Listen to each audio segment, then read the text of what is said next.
Para po sa mga nagbabalak magbakasyon o magbiyahe ngayong long weekend, huwag pong kalimutan ang inyong safety. Planuhin ng maaga ang inyong ruta, maging maingat sa daan at siguraduhin ligtas ang bawat miyembro ng pamilya. At para sa mga mananatili sa kani-kanilang tahanan, maaari rin nating gawing makabuluhan ng mga darating na araw sa pamagitan ng simpleng paglalaan ng oras sa pamilya at tahimik na pagninilay.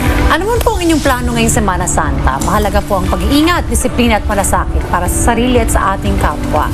Oo, tama. Yan si Tita Angela, kumakamay-kamay mula sa Paranaque Integrated Thermal Exchange.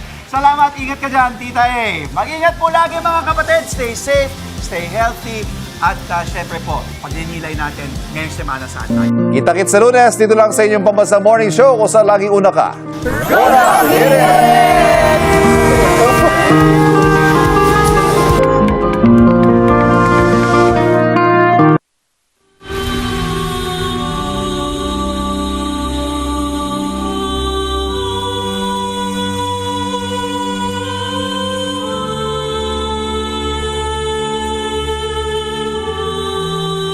Panginoon, sa gitna nitong krisis at mga pagsubok na aming hinaharap, kami ay lumalapit sa iyo.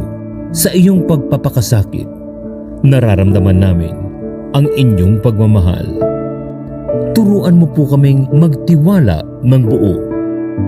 Palakasin mo po ang aming loob upang patuloy na lumaban, magmalasakit at maglingkod.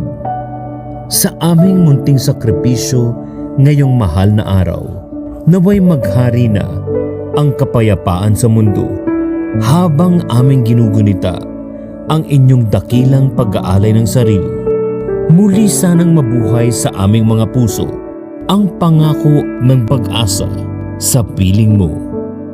Amen.